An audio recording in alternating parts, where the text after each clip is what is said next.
વડોદરાના ટ્રાન્સપોર્ટ વ્યવસાયી મદનલાલ શર્મા દ્વારા સતત 19મા વર્ષે 125 શિવભક્તો સાથે ચાંદોદથી હરણીના મોટનાથ મહાદેવ સુધી કાવડ યાત્રાનું આયોજન કરાયું છે।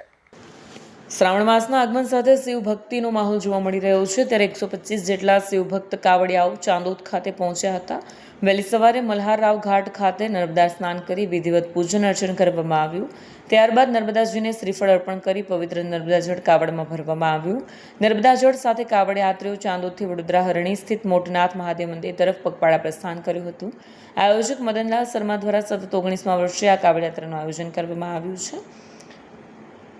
યાત્રિકો ડભોઈ ખાતે રાત્રિ વિશ્રામ કરશે અને ત્યારબાદ વડોદરા પહોંચશે। શ્રાવણ શિવરાત્રિના પવિત્ર દિવસે મોટનાથ મહાદેવને નર્મદા જળથી જળાભિષેક કરી વિશ્વ કલ્યાણની પ્રાર્થના કરવામાં આવશે।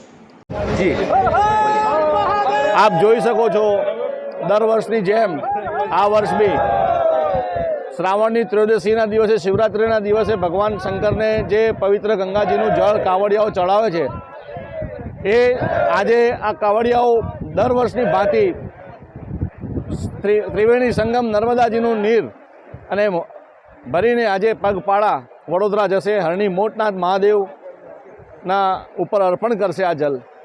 આપ જોઈ શકો છો, આ સંખ્યા દિવસો દિવસ વધતી જાય છે। યુવાનોમાં આ વસ્તુને લઈને પ્રોત્સાહન છે અને જે યુવાનો છે એ જોડાઈ રહ્યા છે અને સતત અમારા જે આ ટ્રાન્સપોર્ટ સમાજના ભાઈબંધુઓ છે, બધા એક સાથે જોડાયેલા રહે છે અને કોઈ બી સામાજિક ધાર્મિક પ્રવૃત્તિમાં આગળ સગરે રહીને બધા ભાગ લે છે।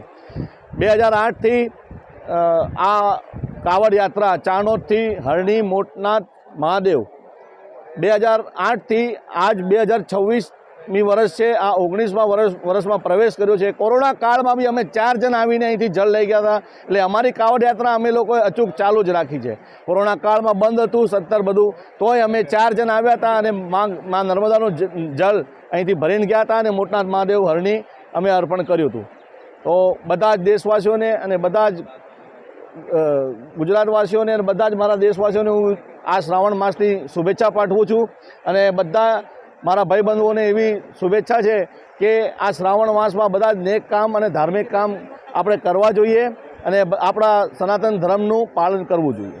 આપ અહીંયાથી યાત્રા લઈને નીકળવાના કયા સ્થળે રોકાઈને પછી ક્યારે પહોંચીને દાદાને અર્પણ કરશો? આજે ચાણોદ ધામથી યાત્રા નીકળીને ડભોઈ રાતે વિસામો છે સ્વામિનારાયણ મંદિરમાં અને